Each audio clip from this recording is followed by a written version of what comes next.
माननीय मुख्यमंत्री जी की नीयत अगर साफ रहती तो नियम बनाने में विलम्ब नहीं होता। आपकी नीयत पर खोट है। दूसरा प्रदेश, चाहे अगल बगल जिस प्रदेश की आप बात करें, वो प्रदेश किसी की प्रतीक्षा नहीं किया। उस प्रदेश में भी बाहर के लोग हैं। प्रवास सभी जगह लोग कर सकते हैं, सभी तरह के लोग कर रहे हैं। बावजूद उनके लोकल लोगों को उसका हक मिल रहा है। उसकी नीतियों पर सरकार अमल कर रही है। शिक्षा मंत्री का एक बयान पिछले दिनों भी एक राजनेता, अब आप मंत्री के रूप में मंत्री सोचना प्रारंभ करेंगे तब यहाँ के जुआ 2 कदम चल सकते हैं। यही बताना चाहते हैं। ये हम अपनी सोच को गिरवी नहीं रख सकते। इस राज्य के नौजवान अपने लिए भला बुरा सोच सकते हैं। अगर ये भला सोच रहे, अपने राज्य के हित की सोच रहे हैं, अपने नौजवान अपने भविष्य के बारे में अगर चिंता कर रहे हैं, तो निश्चित रूप से उसकी चिंता पर गौर करना सरकार का दायित्व बनता है। आप अगर ये नहीं कर सकते तो ऐसी बड़ी बड़ी बातें मंचों पर आपको नहीं करना चाहिए। कि इसका स्पष्ट हमारा, मैं इस बात का बड़ा ये हूँ, पक्षधर हूँ कि मैं समाधान का पक्षधर हूँ। हमेशा राज्य सरकार अगर अपने से खुद से निर्णय नहीं ले पाती तो पटल उनका था कि सार्वजनिक सर्वदलीय बैठक बुलाकर लोगों की राय ले सकती थी। आप नियम जब बनाते हैं लोगों की राय नहीं लेते हैं। जब संविधान में को बनाने की बात करती है, संशोधन की बात करते हैं, लोगों की राय नहीं लेते। हाउस के अंदर आप बोलने का मौका नहीं देते हैं। तो ये एकपक्षीय ये जो तानाशाही नीति सरकार ने अपनाई है उसी का प्रतिफल है और आगे भी ये रहेगा। और कहीं न कहीं इस सरकार को इसी में कहीं न कहीं जाना पड़ेगा। नौजवान तैयार है। नौजवान की आप देख रहे हैं कि अवस्था, वो उनको चेतना, उनको जगाना ये हमारा फर्ज है, हमारा दायित्व है। हम उस काम में आगे बढ़ रहे हैं। और सरकार के भी 3 वर्ष पूरे होने के बाद आज जहां पूरा भारत युवा दिवस मना रहा है, वही 120 साल बाद मैंने कहा 120 साल बाद भी भारत के सन्यासी, देश के अगवा नेता के 40 साल के अल्पायु के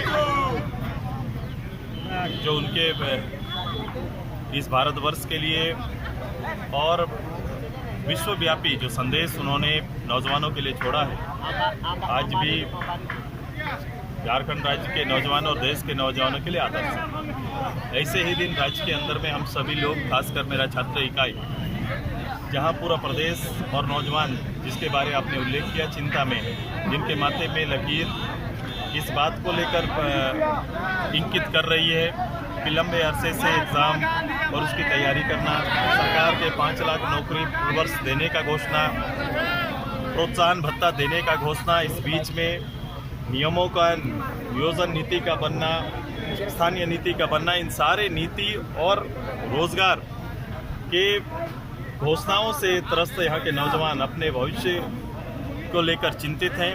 किसान नीतियों को लेकर चिंतित हैं। वहीं बेरोजगार, खासकर जो श्रमिक हैं, वो भी अपने रोजगार के लिए चिंता में। तीनों वर्ग में चिंता की लकीर है।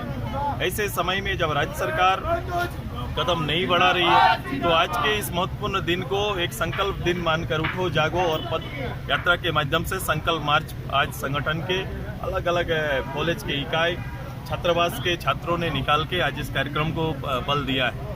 मैं इस कार्यक्रम का नेतृत्व इसलिए किया क्योंकि राज्य के हालात को बदलना है, तो कहीं न कहीं नौजवानों में चेतना को जगाना पड़ेगा, उन्हें एकताबद्ध करना पड़ेगा। और अपने राज्य की जब सरकारें फेल हो जाती हैं, सरकार की नीयत पर जब प्रश्न खड़ा हो जाता है, तो राज्य के नए नियत के लिए नौजवानों को आगे आना पड़ेगा और पूरी कमान संभालने पड़ेगी। सुदेश जी, आज 22 साल हो गए हैं, लेकिन नियोजन नीति और ये रोजगार का बात करें तो जीरो।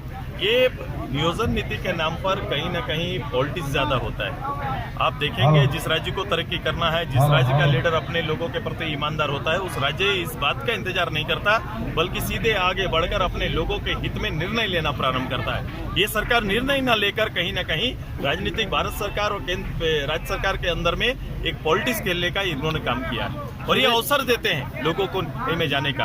ये बात न्यायालय में जाने की बात करते हैं, ये अवसर देते हैं, परिस्थितियां पैदा करते हैं ताकि कोई भी समस्या जो राज्य के अंदर है उसका समाधान ना हो पाए। आज